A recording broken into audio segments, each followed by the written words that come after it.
Hey y'all, and welcome to this week's What's for Dinner video. If you're new around here, my name is Tiffany. So happy to have you here. Do me a favor and consider hitting that subscribe button before you leave today and joining the family. Okay, this week I have 3 meals for you that are budget friendly and quick and easy to get on the table.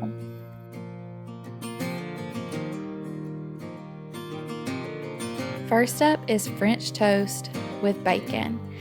I decided to go ahead and cook my bacon in the oven on this night.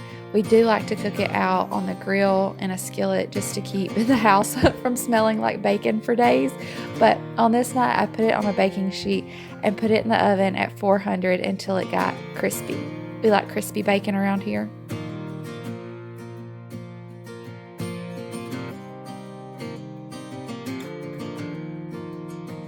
Once the bacon was in the oven, I got started on the mixture that I'm going to dip my bread in for the French toast. And I just used 2 eggs, about a half to 3/4 a cup of milk, and then about a teaspoon of ground cinnamon.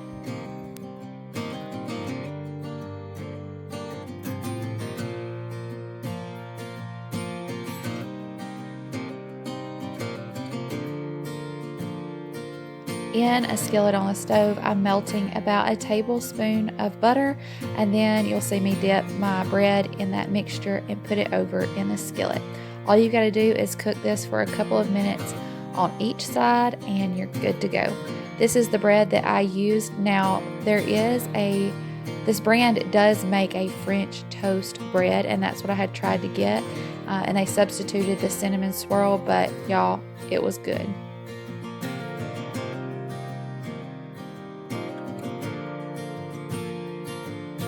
Here's a look at it after I flipped it the first time. You're just looking for that nice golden brown outside.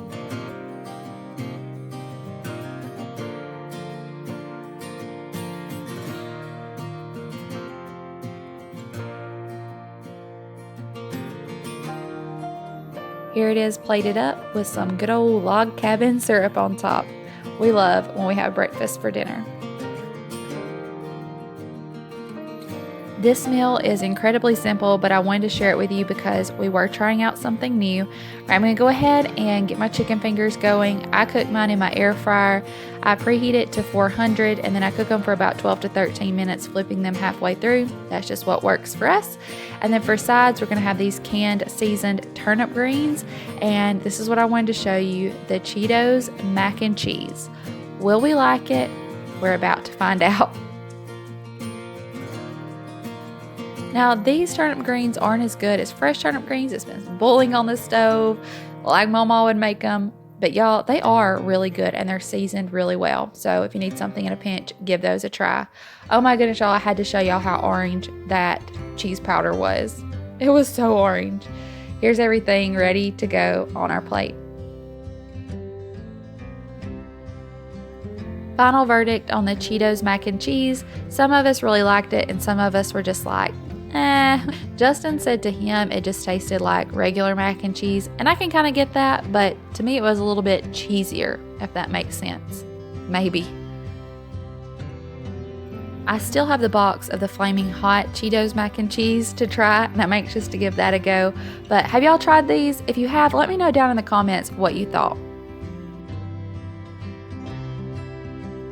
This last meal is Philly cheesesteak sloppy joes. I've seen a lot of people doing this and it was intriguing, and so I wanted to kind of see if I could put my twist on it, give it a try. All right, what you'll need is some ground beef. I have 1.5 pounds, some provolone cheese, ketchup, worcestershire sauce, mushrooms, bell pepper and onion, beef broth, and a little bit of flour. I'm going to go ahead and get started by chopping up all of my vegetables. My bell pepper and my onion I chopped pretty fine, and then my mushrooms I just sliced.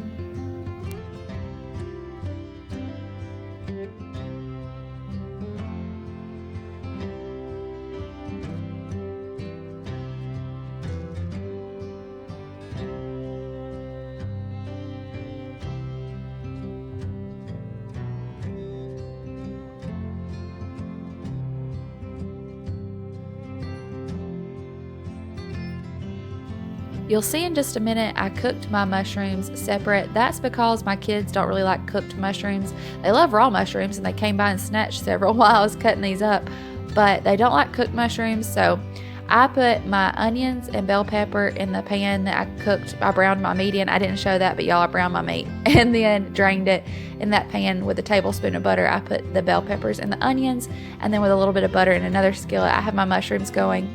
That's just because me and Justin will put mushrooms on ours, and that way the kids don't have to. Like I've said before, the beauty of cooking at home is you can do what works for your family. I decided to put in some garlic, so I'm putting a big heaping tablespoon of garlic into those bell peppers and onions after they got soft. I'm going to stir that around. You don't want to overcook your garlic or burn it. It will be bitter. Don't do it. Just heat it through and then add your meat back in. Then I have a cup of beef broth with a tablespoon of flour. Stirred that together real good and poured it in. About 2 tablespoons of ketchup and about 2 tablespoons of Worcestershire sauce.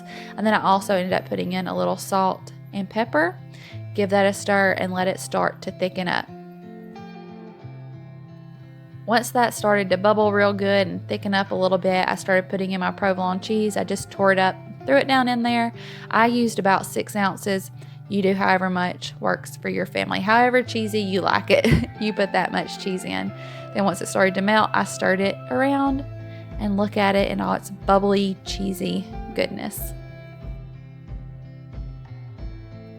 As a side, we had some roasted potatoes. I just took some red potatoes, quartered them, and put a little bit of olive oil, salt, pepper, garlic powder, and onion powder on those and roasted them at 425 for about 25 minutes. Here's our plate. Oh my goodness, it was good. If you don't try anything else, give this a try. It was so good. You can see our mushrooms on top because, kids didn't want them, but Mama did. If you enjoyed this video, make sure you give it a thumbs up. That really helps me out and I appreciate it. Don't forget to subscribe if you're not already subscribed. To all of our subscribers, we love you guys, and we'll see you next time. Bye, y'all.